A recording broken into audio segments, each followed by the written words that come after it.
శిరోముండనం కేసులో మండపేట అసెంబ్లీ అభ్యర్థి తోటా త్రిమూర్తులకు 18 నెలల పాటు జైలు శిక్ష విధించింది విశాఖ కోర్టు. అలాగే ₹1,50,000 జరిమానా కూడా విధించింది. మొత్తం 10 మందిని దోషులుగా తేల్చింది.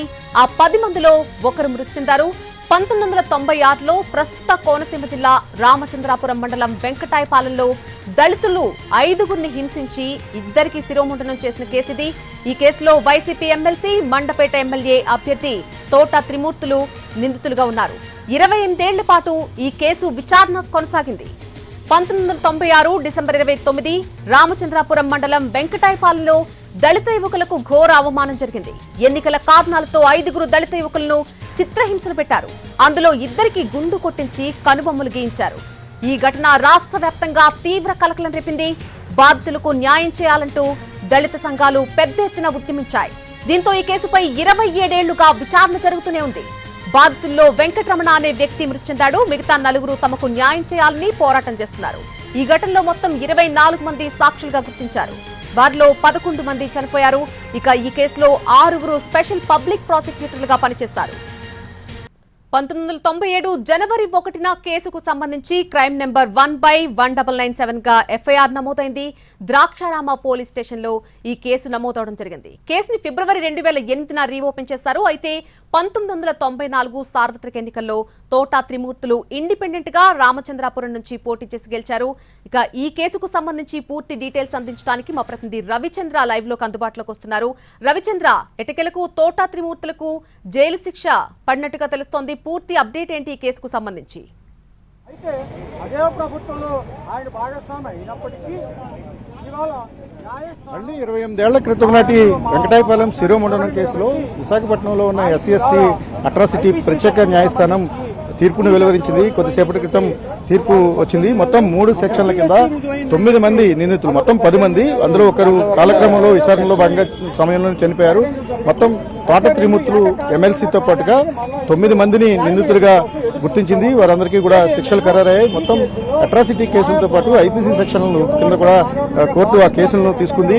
ఆ మొత్తం విచారణ పూర్తయిన తర్వాత 18 నెలల సాధారణ జైలు శిక్ష SC/ST కేసులను, అలాగే 6 నెలల జైలు శిక్ష IPCల కింద కూడా వేశారు. ప్రస్తుతం మన దగ్గర శిరోముండనం కేసు బాధితుడున్నారు. ఆయన కోర్టు తీర్పు వచ్చిన తర్వాత బయటకు వచ్చారు.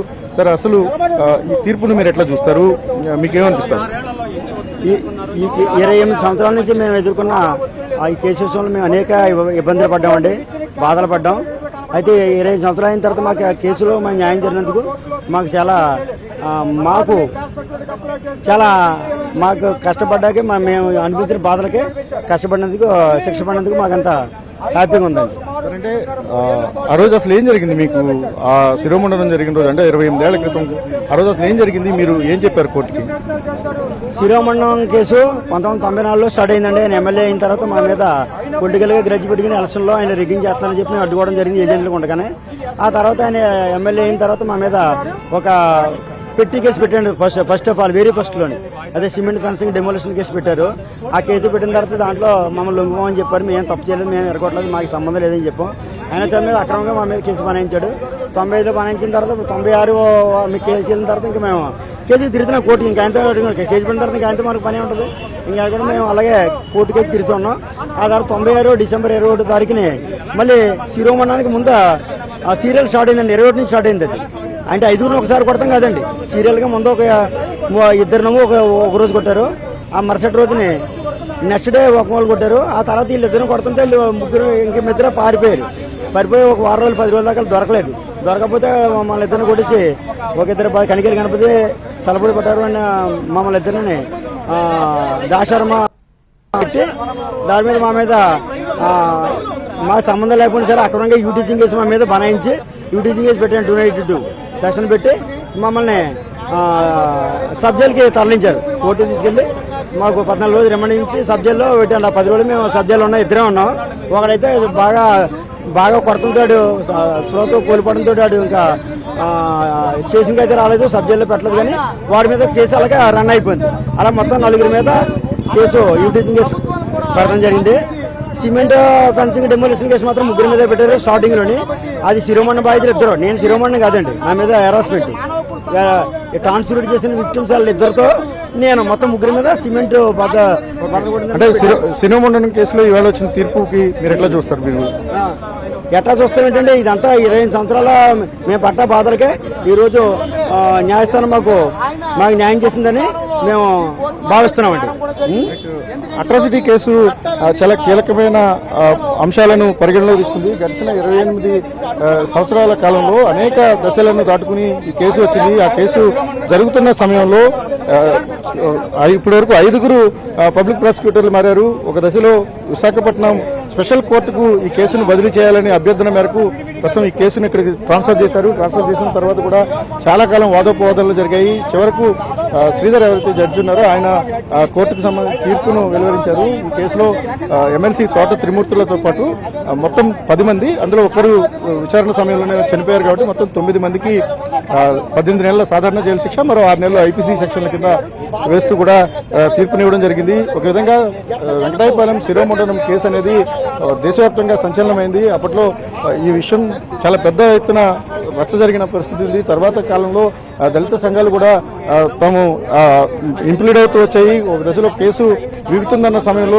దళిత సంఘాలు కూడా ఇంప్లీడ్ అవుతూ కేసును ఎప్పటికప్పుడు పోరాటం సాగిస్తూ ఉన్నాయి. సార్, మీరు ఈ రోజు వచ్చిన తీర్పును ఎట్లా చూడాల్సి ఉంటుంది? అంటే దాదాపు 28 ఏళ్ల తర్వాత వచ్చిన జడ్జిమెంట్ ఇది, దీన్ని ఎట్లా చూస్తారు? ఇది సంచలనం కలిగించినటువంటి కేసు అండి. ఈ కేసులో నుంచి నిందితులు తప్పించుకోవడం కోసం చాలా కుట్రలు పడినారు, చాలా ప్రయత్నాలు చేశారు, చాలా ఒత్తిడి తెచ్చారు. మా క్యాస్ట్ సర్టిఫికెట్లని కోర్టులో సబ్మిట్ చేయకుండా పలుకుబడి ఉపయోగించగలిగారు. కోర్టులో మా పేపర్లో మిస్ అయిపోయిందంటే, ఛార్జ్ షీట్ మిస్ అయిపోయిందంటే ఆలోచించండి. అలాగే పీపీ మా తరఫున వాదించాల్సిన పీపీకి మేము సబ్మిట్ చేయని క్యాస్ట్ సర్టిఫికెట్లు ఆవిడ దాచేసి ఉర్దూ తుఫాన్లో కొట్టుకుపోయినని చెప్పింది. సరే, మళ్ళీ మేము కొత్త శాఖ క్యాస్ట్ సర్టిఫికెట్లు పెడితే ఇది తప్పుడు సర్టిఫికెట్లు అన్నారు. వాళ్ళు ఎస్సీ కాదు అన్నారు.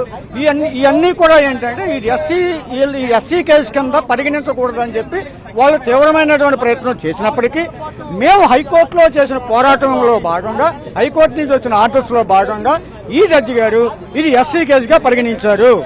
ఇది ఇందాక నేను ప్రస్తావించినట్టుగా ఈ దేశంలో ఎస్సీ ఎస్టీ యాక్ట్ వచ్చిన తదుపరి 3వ కేసు సంచలనమైనటువంటి కేసు. కారం చేడు గొడవలోనే ఆ చట్టం వచ్చింది. తర్వాత చుండూరు కేసు అయింది, తర్వాత ఈ కేసు అయింది. ఇది 28 సంవత్సరాలు నీడిగారిపోయే పరిస్థితుల్లో ఆ బాధితులు స్టెబన్ గా నిలబడబెట్టి న్యాయవాదులు మా పక్ష న్యాయం చేయడానికి కొంతమంది న్యాయవాదులు పీపీలు నిజాయితీగా ఉండబట్టి ఇవాళ న్యాయస్థానం సక్రమంగా ఆలోచించబట్టి ఈ శిక్షలో ఈ కేసులో బాధితులకి న్యాయం జరిగిందని చెప్పి మేము భావిస్తూ ఉన్నాం.